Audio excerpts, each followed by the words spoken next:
बिस्मिल्लाहिर्रहमानिर्रहीम। तमाम देखने और सुनने वालों को अस्सलाम वालेकुम। नाजरीन, आज का बयान है हज़रत मोहम्मद सल्लल्लाहु अलैहि वसल्लम का हुलिया मुबारक। अल्लाह पाक ने अपने तमाम पैगंबरों को बहुत हुस्न से नवाजा था। हमारे प्यारे नबी हज़रत मोहम्मद सल्लल्लाहु अलैहि वसल्लम अल्लाह के पैगंबर और पूरे नस्ल इंसानी में सबसे खूबसूरत और हसीन हैं। अल्लाह पाक ने नबी पाक सल्लल्लाहु अलैहि वसल्लम जैसा ना ही किसी को पैदा किया और ना ही कभी कोई पैदा होगा। नबी पाक सल्लल्लाहु अलैहि वसल्लम का मुकम्मल हुस्न व जमाल दुनिया में ज़ाहिर नहीं फरमाया। अगर हुजूर पाक सल्लल्लाहु अलैहि वसल्लम का मुकम्मल हुस्न ज़ाहिर कर दिया जाता तो किसी के हुजूर की तरफ देखने की सलाहियत ना होती। लिहाजा अल्लाह पाक ने मोहम्मद सल्लल्लाहु अलैहि वसल्लम को हुस्न और जमाल दोनों में आला तरीन मकाम अता किया था। अल्लाह पाक ने अपने महबूब को तमाम ऐब से पाक रखा था। हुजूर सर से लेकर पाँव तक एक मिसाली शख्स थे। हुजूर के जिस्म मुबारक का रंग गोरा सफ़ेद था। ऐसा मालूम होता था कि आपका बदन चांदनी के ढाल से बना गया हो।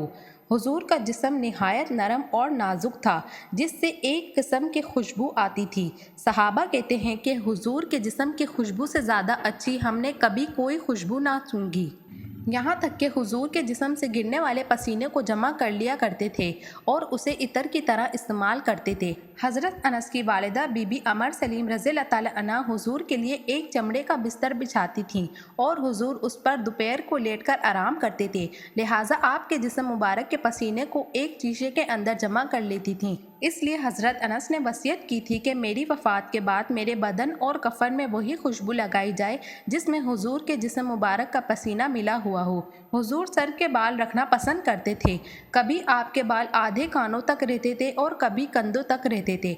अगर सर के बालों में मांग निकलती तो उसे आप रहने देते थे। हुजूर अपने सर और दाढ़ी में एक एक रोज़ के बाद कंघा किया करते थे। आप अक्सर सर पे एक कपड़ा डाल देते थे। आखिरी उम्र तक हुजूर के बाल बहुत कम सफ़ेद थे और आपकी दाढ़ी में सिर्फ 17 अदद सफ़ेद बाल थे। आप कभी कभी मेहंदी सर में लगाना पसंद करते थे। हुजूर ने जब हज करते हुए अपने बाल उतरवाए, सहाबा में बतौर तबर्रुक तकसीम हुए। बीबी सलमा ने उन बालों को एक शीशी में रख दिया था। हुजूर का चेहरा मुबारक निहायत पुरनूर और खूबसूरत था। ना ज़्यादा गोल था, ना ज़्यादा फूला हुआ। आपके दांत मुबारक मोती जैसे थे, जो चमकते याकूत के मोती जैसे लगते थे। हुजूर की आंखें बड़ी सियाह थीं। जब हुजूर की तरफ कोई नज़र करता तो यूँ समझता कि आपकी आंखों में सुरमा लगा है, जबकि आपकी आंखों में सुरमा नहीं होता था। आंखों की पलकें घनी और लंबी थी। अल्लाह पाक ने प्यारे नबी को ऐसा मौज़ा अता किया था कि आप अपनी आंखों से अंधेरे में ऊपर नीचे यकसा देख लेते थे। हुजूर की नाक निहायत खूबसूरत, ऊंची और खोमीदा थी। इस पर नूर चमकता था। हुजूर के कान में भी मौज़ाना शान थी। प्यारे नबी के गाल मुबारक बहुत नाजुक थे। हुजूर की गर्दन निहायत खूबसूरत सुराहीदार थी, जो खूबसूरती में निहायत बेमिसाल थी। हुजूर की हथेलियाँ चौड़ी गोश्त से भरी हुई थीं। कलाइयाँ लंबी और बहुत नरम व नाजुक थी, जिससे एक ख़ास किस्म की खुशबू आती थी। जिस भी शख्स से आप हाथ मिलाते वो दिन भर अपने हाथों को खुशबूदार पाता। हुजूर का सीना मुबारक बराबर और हमवार थे। सीना चौड़ा था और बालों से खाली था। सिर्फ कंधों और कलाइयों पर कुछ बाल मौजूद थे। आपका कद ना ही ज़्यादा लंबा था और ना ही छोटा, बल्कि आपका कद दरमियानी था। लेकिन हुजूर जब किसी लंबे कद के शख्स के साथ चलते तो उससे भी ज़्यादा बुलंद नज़र आते।